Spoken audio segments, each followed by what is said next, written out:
Assalamualaikum warahmatullahi wabarakatuh. Hai teman-teman semua, kembali lagi bertemu dengan aku Intan Switchiwing di YouTube channel aku.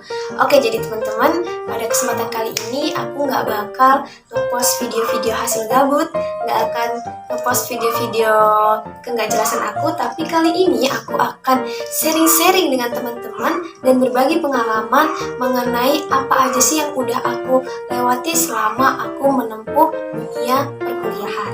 Dan juga aku bakalan membahas sedikit tentang bagaimana sih cara memanajemen waktu ataupun memanajemen kegiatan yang kita punya.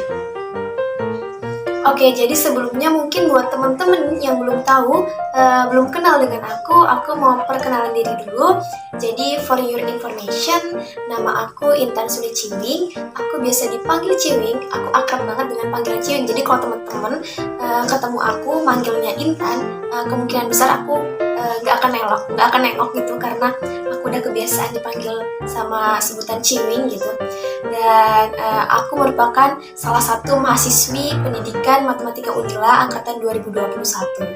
Oke, jadi sekarang ini aku sudah menempuh pendidikan di Universitas Lampung di semester 3. Jadi ya masih bisa disebut maba lah ya, karena baru 1,5 tahun kuliah, juga belum lengkap gitu. Jadi sekarang ini semester ganjil, dan semester ganjil ini kita baru melewatinya setengah perjalanan gitu. Lagi zaman-zamannya UTS nih ya, minggu ke-8, minggu ke-7. Oke, jadi langsung aja nih kita check it out untuk sharing-sharing dan membahas apa yang akan kita perlukan di dunia perkuliahan.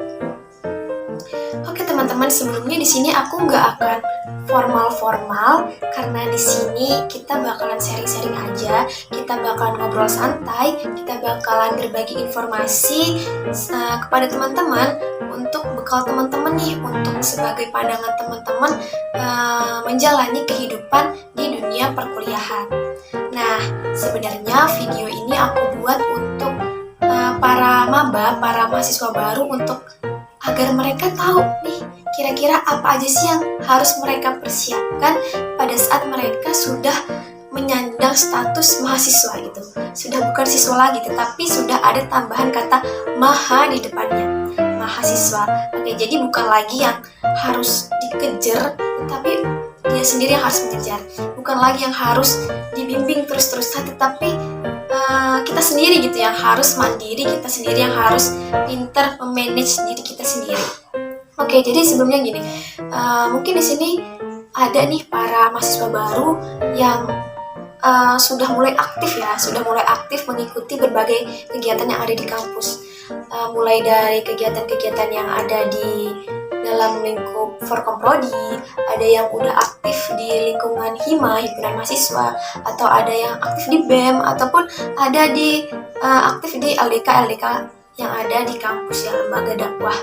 Oke, jadi sebelumnya di sini aku bukan mau menggurui teman-teman ataupun aku merasa sok paling lebih tinggi daripada teman-teman, tapi di sini kita mau saling berbagi informasi aja.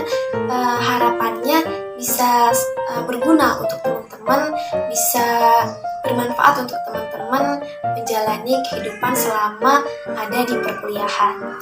Oke, jadi yang pertama kita kembali lagi ya, bahwa aku merupakan mahasiswi semester 3 pendidikan Matematika Unila. Nah, pas aku mau cerita nih ya, dari awal aku masuk ke kampus sampai sekarang aku menjadi mahasiswi semester 3 gitu, yang mulai panas otaknya sebenarnya dari awal juga sih. Oke, jadi aku merupakan mahasiswi jebolan SNMPTN ya. Pas itu sebenarnya aku sempat kepikiran untuk daftar di univ lain, bukan di Unila, tetapi setelah diskusi panjang lebar dengan orang tua, lalu timbang sana timbang sini, dan akhirnya menghasilkan keputusan untuk memilih program studi pendidikan Matematika Unila di pilihan 1 dan agribisnis Unila di pilihan 2. Agak jauh banget ya, dari pendidikan matematika ke agribisnis, dari keguruan ke pertanian, jauh banget. Mungkin bisa dibilang nggak ada korelasinya gitu ya, nggak ada hubungannya antara pendidikan matematika dengan agribisnis, tetapi ya itulah hasil diskusi antara anak dan orang tua yang menghasilkan ya itulah pendidikan matematika dan agribisnis udah. Tapi alhamdulillahnya benar adanya gitu bahwa ridho Allah itu merupakan ridho orang tua merupakan ridho Allah gitu. Jadi karena memang orang tua meridhoi, aku juga merupakan tadinya siswa yang senang gitu dengan matematika dan merasa ada nih kemampuan aku di matematika dan aku pengen banget ngembangin kemampuan aku di matematika. Jadi ya alhamdulillah dari hasil SNMPTN itu pengumuman dan aku dinyatakan jebol di pilihan pertama, yaitu pendidikan matematika FKIP Unila. Oke, jadi gini, pertama-tama aku nih basicnya merupakan seseorang yang aktif. Ya, tadinya sih dulunya aku merupakan orang yang kuper gitu.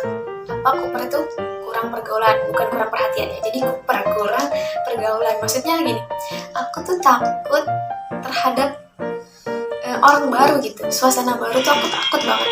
Dulu aku kalau keluar rumah gitu, misal kayak ke Alfa gitu ya sama ibu bapakku gitu, aku tuh megangin baju emakku, megangin baju bapakku tuh nggak mau lepas gitu. Bener-bener takut itu, kayak aku takut nanti kalau aku hilang gimana. Pokoknya pikiranku terhadap dunia luar itu mengerikan ya, itulah ya namanya orang dari desa. Terus kayak ngeliat keramaian gitu aja tuh kayak ya sesuatu yang lumayan mengerikan.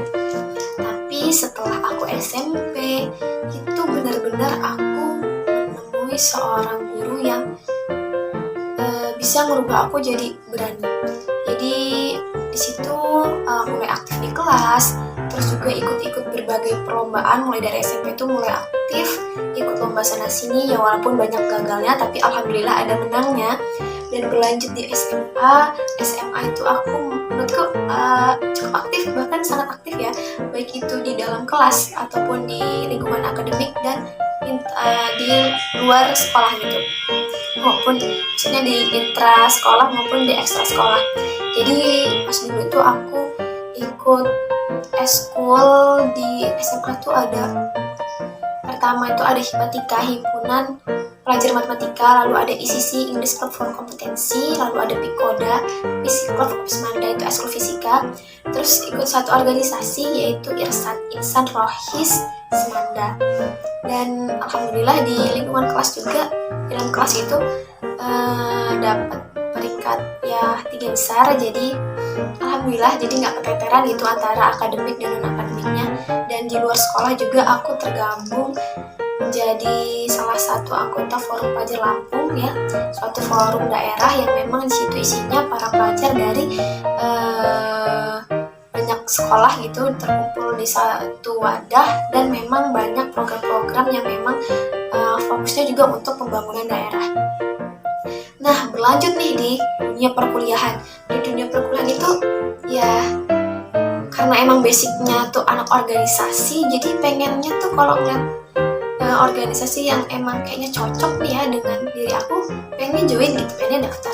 Jadi pas aku di semester 1 itu aku udah join di Forkom Prodi karena emang sifatnya wajib ya. Di Forkom Prodi aku tuh namanya METFU, Mathematics Education Forum Ukuah.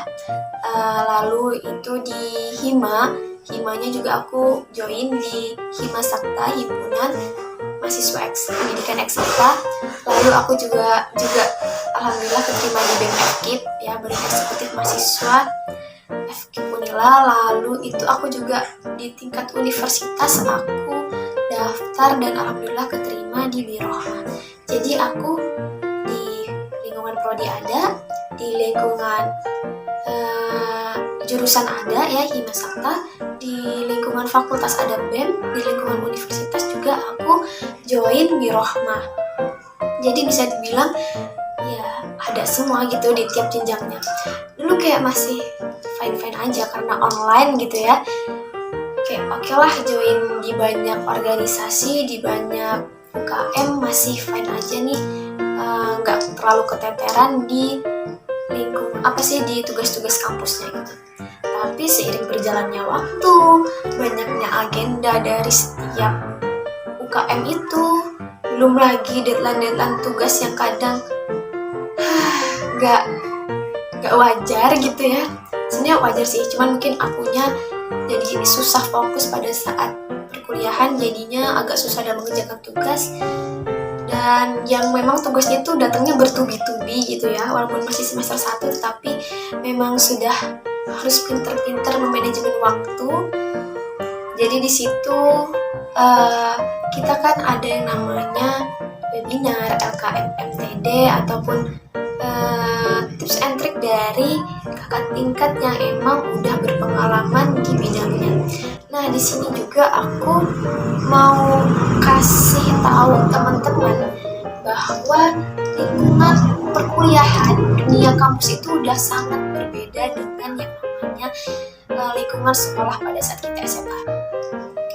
Di dunia perkuliahan itu kita tidak lagi dicari oleh dosen, maksudnya tidak lagi dicari oleh tenaga pengajar gitu, tetapi kita yang harus mencari mereka gitu. Maksudnya kita yang butuh, diri kita ini yang butuh mereka. Kalau kitanya santuy-santuy, kitanya nggak peduli dengan apa tugas-tugas kita di dunia perkuliahan, ya dosen juga nggak peduli gitu. Kayak istilahnya lu yang butuh nilai, ya lu yang usaha gitu. Kalau mungkin dulu nih ya, pas SMA, teman-teman kalau nggak ngerjain tugas, ya dicecer sama guru ya. Ayo kamu kumpulin tugas, ayo kamu ini belum dikerjain, ayo dikerjain. Kalau sekarang ya dosen memberikan apa yang harus beliau sampaikan, dan ketika kita nggak paham ya kita harus bertanya, kita harus berani speak up bahwa kita nggak paham gitu, kita mau mendapatkan penjelasan yang lebih gitu. Dan sisanya ya kita harus usaha gitu, nyari materi sendiri, terus nyari berbagai referensi, mau itu di Google, perpustakaan, di jurnal, dimanapun itu ya kita usaha sendiri, kita literaturnya ya kita cari sendiri. Terus juga misalnya kita nggak ngumpulin tugas ya dosen nggak peduli, karena emang bukan masanya lagi gitu untuk di ayo gitu. Tapi sekarang tuh kalau udah jadi mahasiswa ya kita yang kembali ke kata-kata awal aku tadi ya, kita yang harus memanage diri kita sendiri. Dan itu ya, terus juga salah satu yang aku rasain lagi bahwa kita boleh aktif di UKM, di organisasi yang emang kita udah cinta mati, misal organisasi ini jiwa kita udah jadi satu dengan orang-orang di organisasi ini, tapi harus kembali lagi ke tujuan awal kita. Apa sih tujuan kita berkuliah? Karena kebanyakan mahasiswa yang udah istilahnya mereka memang aktif, tetapi lama-kelamaan mereka terlena dengan aktivitas di luar perkuliahannya, sehingga keteteran gitu dengan tugas-tugas di perkuliahannya, dan akhirnya perkuliahan intinya gitu ya, akademiknya tuh tertinggal gitu. Jadi harus diingat lagi apa sih tujuan awal kita masuk kuliah. Jadi kalau memang teman-teman merupakan tipe orang yang aktif, suka berbaur, suka sosialisasi, suka berkegiatan gitu, ya boleh, tetapi harus pintar-pintar membagi waktunya, harus pintar-pintar memanage kegiatannya agar bisa seimbang gitu antara akademik teman-teman dan kegiatan di luar akademik teman-teman. Dan kalau bisa, kalau teman-teman sudah masuk, sebelum masuk itu harus teman-teman tuh harus tahu ya, UKM ataupun organisasi yang mau teman-teman masukin itu kayak mana gitu. Jadi jangan asal masuk ya.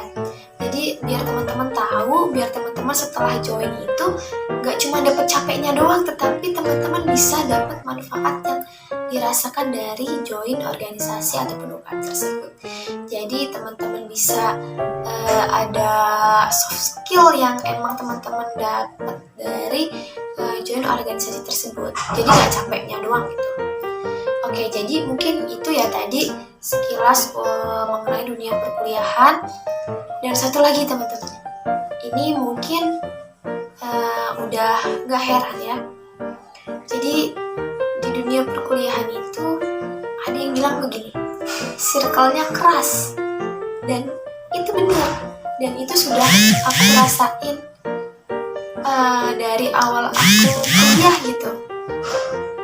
Jadi dari semester 1 juga, walaupun online ya, dulu semester 1, semester 2 aku online, itu circle-nya keras gitu, udah kelihatan gitu ya, ngebentuk circle. Dan nggak jarang gitu kayak antar circle itu ada selek gitu. Jadi ya kalau dibilang temen di dunia perkuliahan itu fake, ya itu ada benarnya gitu. Jadi teman-teman umurnya udah 17, 18, 19, udah dewasa lah ya, udah nggak bukan remaja lagi. Jadi harus pintar-pintar memilah dan memilih, baik itu untuk diri sendiri maupun untuk ya pokoknya yang berkaitan dengan diri sendiri itu harus benar-benar dipilah dan dipilih gitu. Nah oke teman-teman, tadi aku udah banyak omong ya, panjang lebar kali tinggi, bahas sana bahas sini tentang diri aku sendiri, lalu juga tentang dunia perkuliahan.